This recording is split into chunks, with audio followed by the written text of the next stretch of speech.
آج کی شب میں قرآن عظیم کے 7 پارے مکمل ہو چکے ہیں۔ اللہ عز و جل اسی طرح مکمل قرآن عظیم کو تجوید کے ساتھ تلاوت کرنے اور آپ سب کو سماعت کرنے کی توفیق عطا فرمائے۔ سورہ مائدہ اور سورہ انعام یہ دونوں آج تلاوت ہوئی ہیں۔ اس سے پہلے والی تفسیر میں نے عرض کیا تھا مائدہ کا مطلب دسترخوان۔ اس سورہ میں ایک دسترخوان کا ذکر ہے جس کی وجہ سے اس سورہ کا نام ہی مائدہ ہو گیا۔ وہ کون سا دسترخوان ہے؟ سیدنا عیسیٰ روح اللہ علیہ الصلاۃ والتسلیم اپنے زمانے میں ایک دعا کرتے ہیں، اپنے مومنین امت کو لے کر دعا یوں کرتے ہیں۔ وہ دعا بھی قرآن میں آئی ہے۔ آپ نے دعا یہ کیا تھا، ربنا انزل علینا مائدۃ من السماء تکون لنا عیدا لاولنا وآخرنا وآیۃ منک۔ توجہ چاہتا ہوں، دعا کیا کیا؟ دعا میں یوں عرض کیا، اے ہمارے رب، آسمان سے تو ایک دسترخوان اتار ہمارے لیے، یعنی جنت سے ایک دسترخوان اتار، اور وہ دسترخوان کیسا ہو کہ امت کے لیے ساری چیزیں اس کے اندر میسر آ جائیں۔ دسترخوان تو سمجھ میں آتا ہے، اور رمضان میں دسترخوان نہ سمجھ میں آئے تو پھر کب سمجھ میں آئے؟ دسترخوان کے اتارنے کی دعا کس نے کی؟ عیسیٰ علیہ السلام۔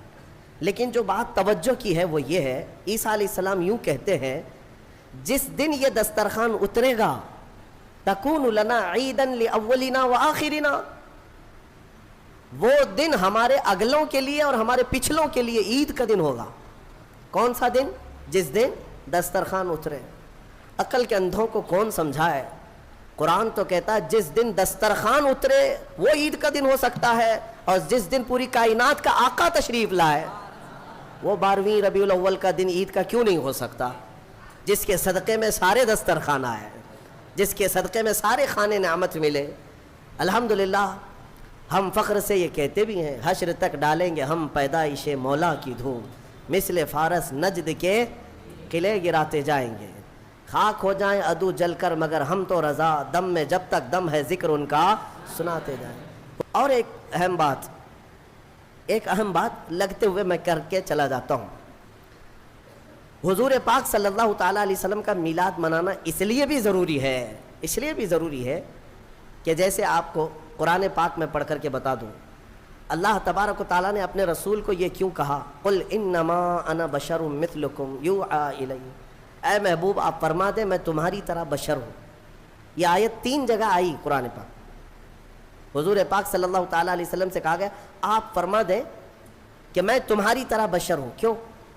اور اتنا ٹکڑا لے کر کے بہت سارے وہ کہتے دیکھو رسول ہماری طرح کے بشر ہیں، رسول ہماری طرح کے بشر ہے۔ یہ کبھی کتے کو جا کر نہیں کہتے کہ دیکھ کتا تو بھی میری طرح ہے، تیری بھی ایک ناک ہے میری بھی ایک ہی ناک ہے، تیرے بھی 2 کان ہیں میرے بھی 2 کان ہیں۔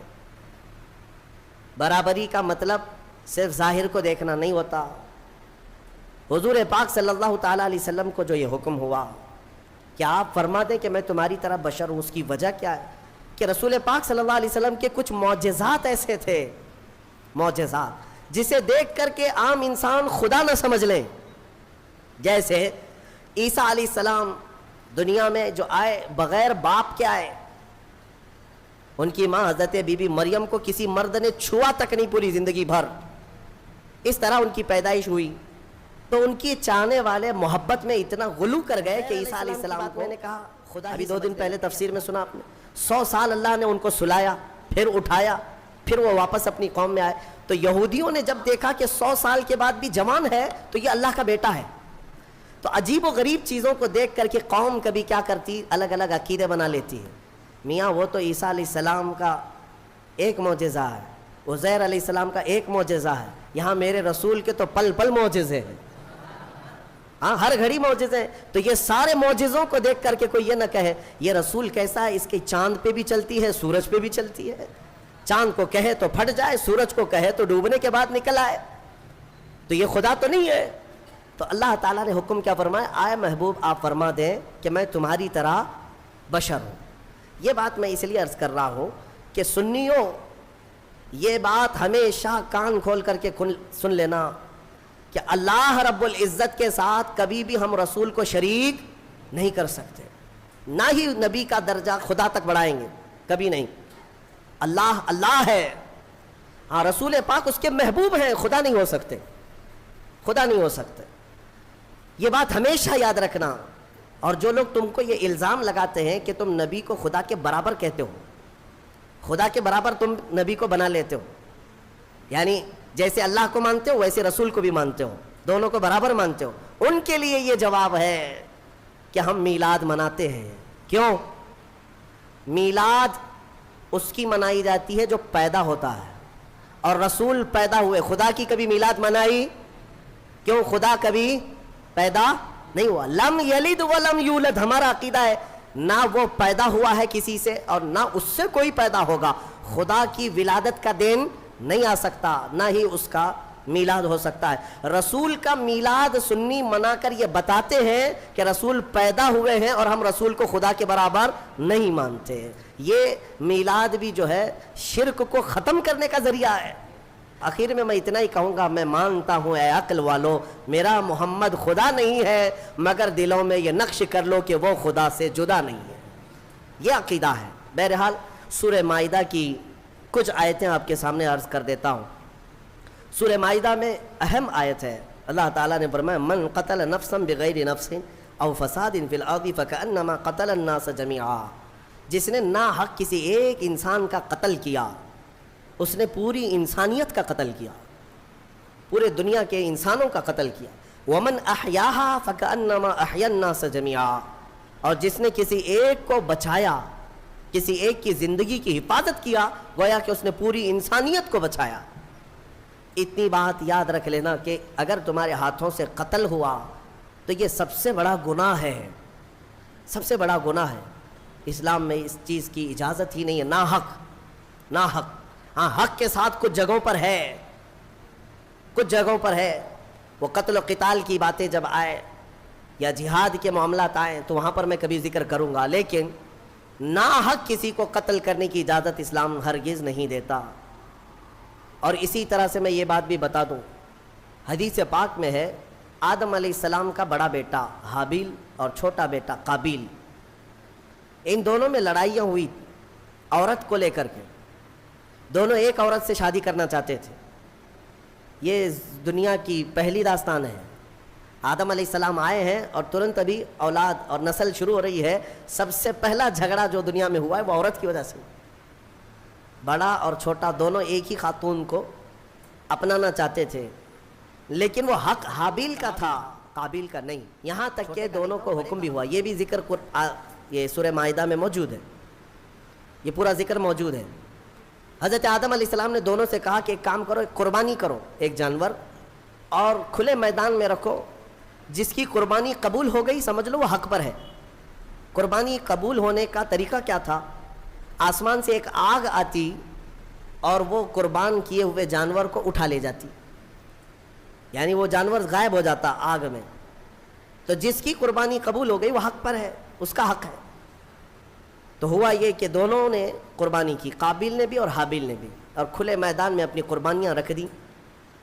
اللہ تبارک و تعالیٰ کی طرف سے آسمان سے ایک آگ آئی اور حابیل کی قربانی قبول ہو گئی، یعنی بڑے بیٹے کی۔ شادی کرنے کا اختیار بڑے کو ہی تھا۔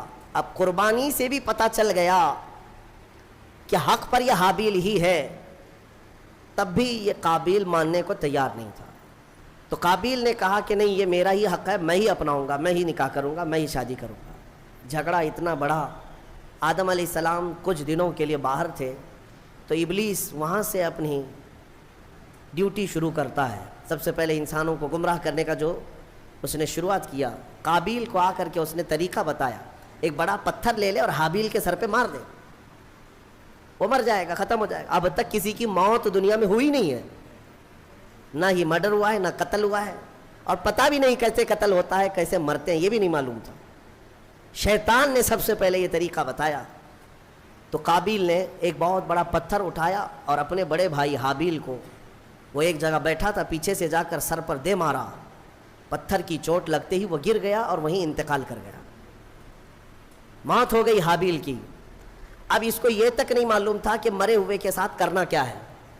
قرآن کہتا ہے فَبَعَثَ اللَّهُ غُرَابًا يَبْحَثُ فِي الْأَرْضِ لیُرِیَہُ کیف یواری سوءۃ اخی، اللہ نے کوے کو بھیجا، دو کوے لڑتے لڑتے آئے اور ایک دوسرے کو ٹھونگ مار رہا تھا، مارتے مارتے ایک کوے نے دوسرے کو گرا دیا، دوسرا مر گیا۔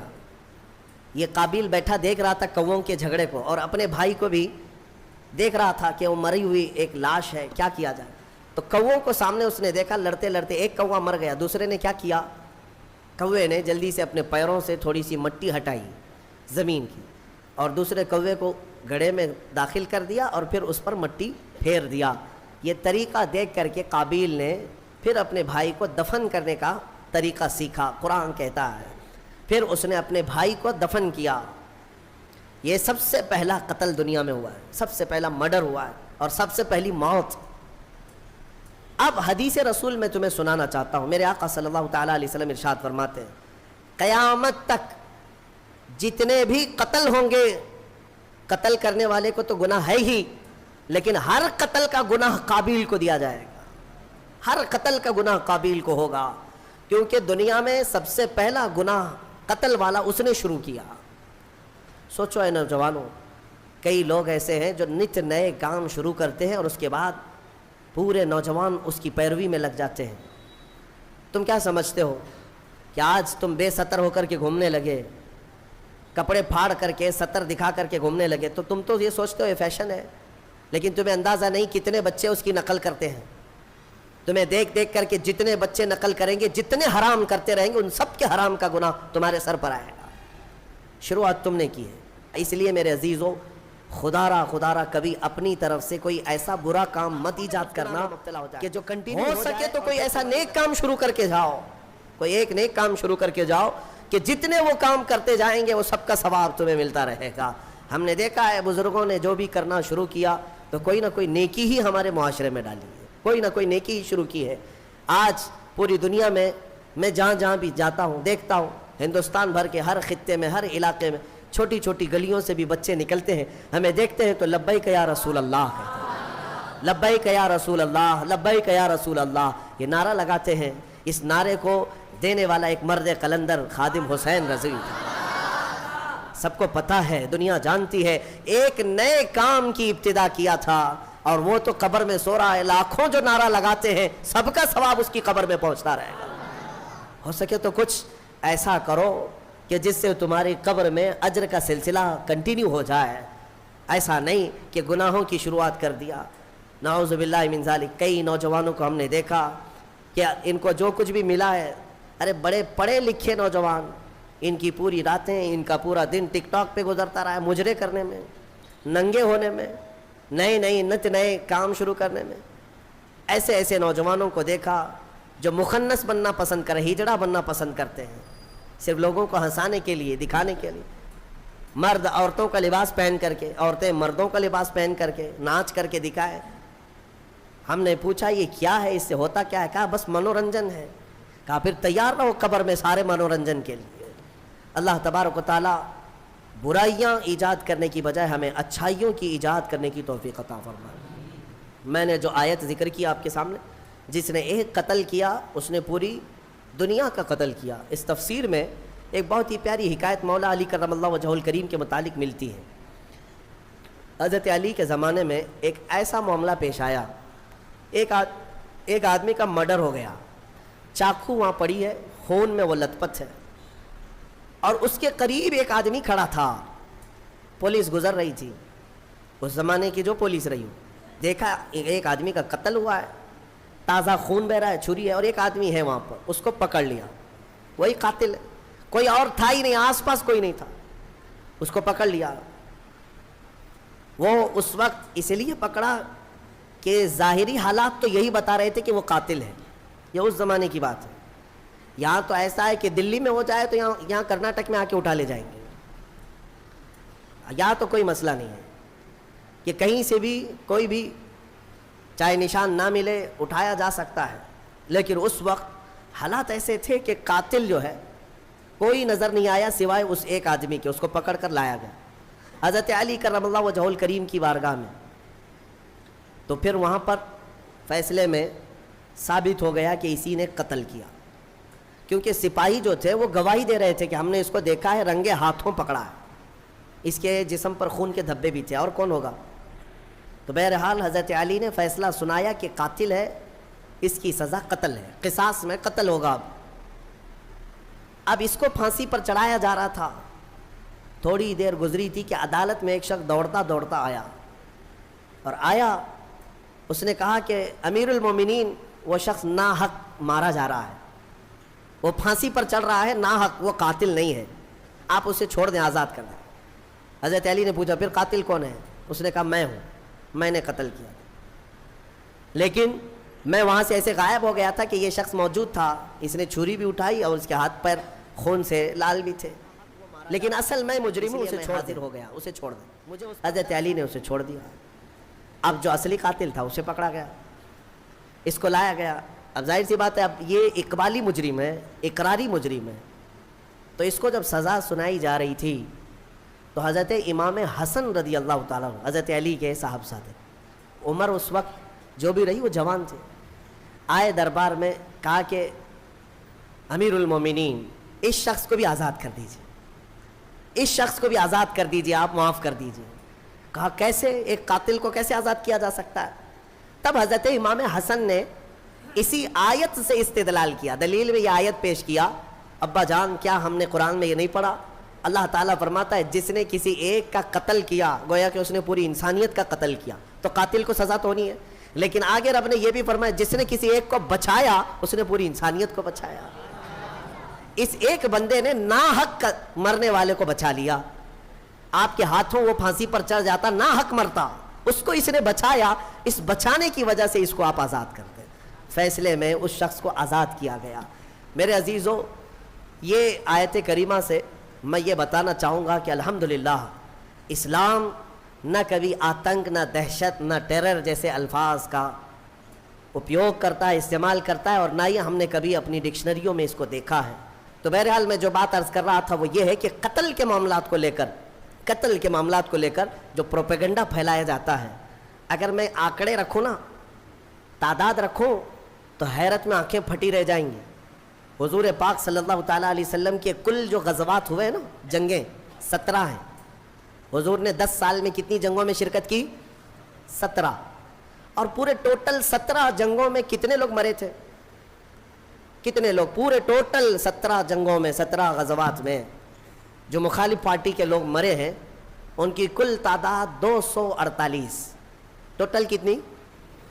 250 کے قریب 10 سال کے اندر مرے ہیں، 10 سال کے 250 پوری کاؤنٹ کریں گے۔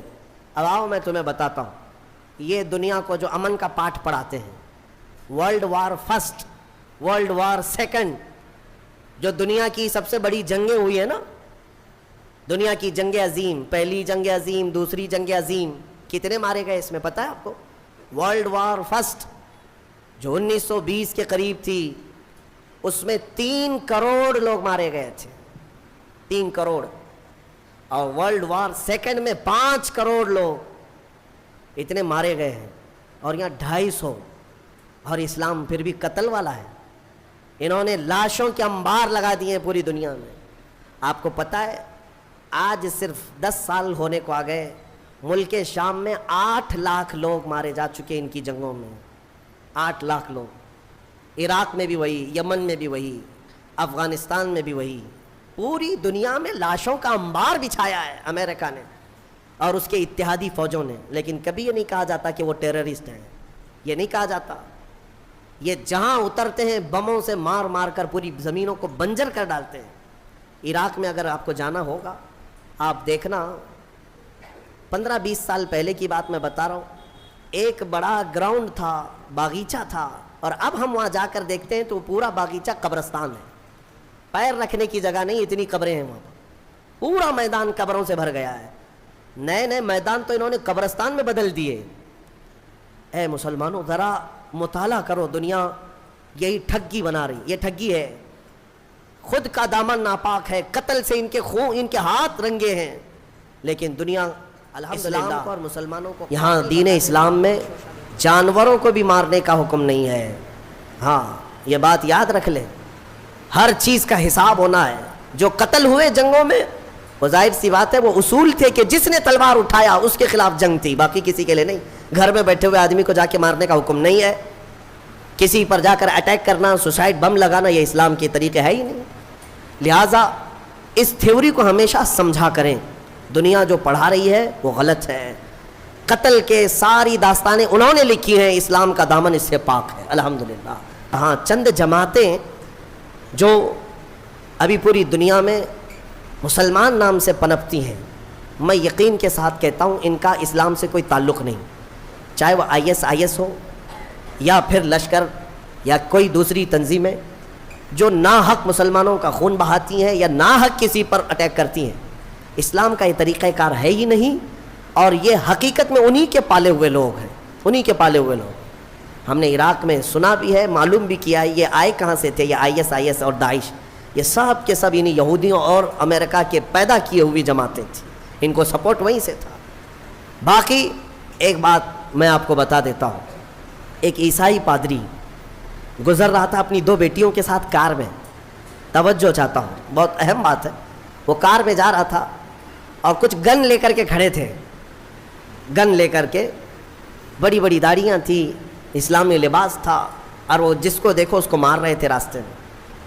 بیچ راستے میں اس عیسائی پادری کو بھی روک دیا انہوں نے، 2 بیٹیاں بھی تھی اس کے ساتھ، اتارا، کہا کہ تو مسلمان ہے یا غیر مسلم ہے؟ اس نے کہا میں مسلم ہوں۔ اس نے کہا میں مسلم ہوں۔ کہا تو پھر قرآن پڑھ کے دکھا۔ تو اس نے پڑھنا شروع کیا، بائبل پڑھا اس نے، عربی میں جو بائبل تھی وہ پڑھا۔ پڑھنے کے بعد انہوں نے کہا ٹھیک ہے جاؤ، تمہارا راستہ ٹھیک ہے، کلیئر ہے۔ وہ آگے چل پڑا۔ اس کی بیٹیاں پوچھنے لگی بابا آپ کو تو قرآن آتا نہیں، آپ تو بائبل پڑھے اس کے سامنے۔ اس عیسائی نے کہا بیٹا میرا یقین ہے قرآن کا پڑھا ہوا اگر ہوتا تو ایسا ظالم کبھی نہیں ہوتا۔ اس کو قرآن آتا ہی نہیں، مجھے یقین تھا، اور قرآن اگر آتا تو ایسا ظالم نہیں بنتا کہ راستے میں کھڑے ہو کر ناحق لوگوں کا قتل کر رہا ہوتا۔ یہ عیسائیوں کا بھی یقین ہے کہ قرآن کا سمجھنے والا کبھی قاتل نہیں ہوتا، ظالم نہیں ہوتا۔ اللہ تبارک و تعالیٰ اس ظلم کی دنیا سے ہمیں آزاد فرمائے۔ آخر میں سورہ انعام کی ایک آیت ذکر کر کے میں اپنی گفتگو کو سمیٹتا ہوں۔ اللہ تعالیٰ نے قرآن میں فرمایا، سورہ انعام میں بڑی حوصلہ افزا آیت ہے، وَمَا مِن دَابَّةٍ فِي الْأَرْضِ وَلَا طَائِرٍ يَطِيرُ بِجَنَاحِهِ۔ اللہ تعالیٰ نے فرمایا إِلَّا أُمَمٌ أَمْثَالُكُمْ مَا فَرَّطْنَا فِي الْكِتَابِ مِنْ شَيْءٍ ثُمَّ إِلَىٰ رَبِّهِمْ تُحْشَرُونَ۔ مَا فَرَّطْنَا فِي الْكِتَابِ مِنْ شَيْءٍ، اللہ تبارک و تعالیٰ فرماتا ہے پوری زمین میں کوئی رینگنے والا جانور ایسا نہیں، یا آسمان میں اڑنے والا کوئی پرندہ ایسا نہیں کہ ان کی اللہ نے جماعت کی جماعتیں نہ بنائی ہو، اور سب کا رزق اللہ نے اپنے ذمے لیا ہے، اور تم سب کو اللہ کے حضور لوٹایا جائے گا، سب کو اللہ کی طرف لوٹایا جانا ہے۔ اب رزق کا جو معاملہ ہے اس کو میں کہتا ہوں، سوراخ میں رہنے والی چونٹیوں کو بھی اللہ تعالیٰ رزق پہنچاتا ہے، آسمان میں اڑنے والے پرندوں کو بھی اللہ رزق پہنچاتا ہے۔ بعض جاہل جو ہے رمضان سے پہلے اس طرح کی باتیں کرتے ہیں، ان کا اسلام سے تعلق نہیں یا پڑھے لکھے نہیں ہیں۔ وہ کہتے ہیں کہ رمضان میں لوڈ شیڈنگ ہوتی ہے۔ لوڈ شیڈنگ کا مطلب خزانے میں بچت کے لیے مسلمانوں کو بھوکا رکھا جاتا ہے، اللہ کے رزق کے خزانے میں تھوڑی بچت ہو جائے۔ ظالموں تمہیں کیا پتا کہ رب تبارک و تعالیٰ کے رزق کے خزانے کتنے وسیع ہیں، تمہیں پتہ ہے؟ اس کے لیے ایک مثال میں دے دیتا ہوں۔ سلیمان علیہ السلام کو اللہ نے پوری دنیا کی بادشاہت دی تھی، ہواؤں کو بھی اللہ نے ان کے تابع بنایا تھا۔ ایک دن حضرت سلیمان علیہ السلام نے اللہ کی بارگاہ میں یوں عرض کیا کہ مولا ایک دن میں تیری ساری مخلوق کی دعوت کرنا چاہتا ہوں، اپنی طرف سے ساری مخلوق تیری جتنے بھی ہیں سب کو میں ایک دن کھلانا چاہتا ہوں، اس میں پرندے بھی، کیڑے بھی، جانور بھی، جنات بھی، مچھلیاں بھی، انسان بھی، ساری مخلوق جو جو کھاتے ہیں سب کو ایک دن میری طرف سے دعوت۔ اللہ تعالیٰ نے فرمایا ٹھیک ہے سلیمان تم کھلاؤ۔ اب سنو، حضرت سلیمان علیہ السلام سمندر کے کنارے بہت بڑی زمین، جہاں تک نظر ڈالو خالی زمین تھی، اس کو منتخب کیا، اور 1 مہینے سے وہاں تیاری شروع ہو گئی۔ ہر طرح کے کھانے وہاں پر جمع کیے جانے لگے، اناج سب کے الگ الگ، پرندوں کے الگ، جانوروں کے الگ، جنات کے الگ، مچھلیوں کے الگ، جس کا جو رزق چلتا تھا دنیا میں جتنے لوگ ہیں سب کی دعوت تھی ایک دن، اور پکایا بھی جا رہا تھا۔ وہ اللہ کے نبی تھے، اور پکاتے رہے. اور جس دن دعوت کا آیا نا, اعلان ہو گیا تھا کہ سارے لوگ آج اللہ کے نبی سلیمان علیہ السلام کے ہاں کھانے کے لیے چلیں گے. تو ابھی دوپہر کے وقت دعوت تھی. صبح کے وقت یعنی دوپہر سے پہلے سمندر سے ویل مچھلی جو ہوتی باہر نکلی. کہا کہ اے اللہ کے نبی میرا حصہ مجھے دے دیجیے. کہا ابھی وقت ہے, سارے آئیں گے تب تیرا حصہ بھی دے دیا جائے گا.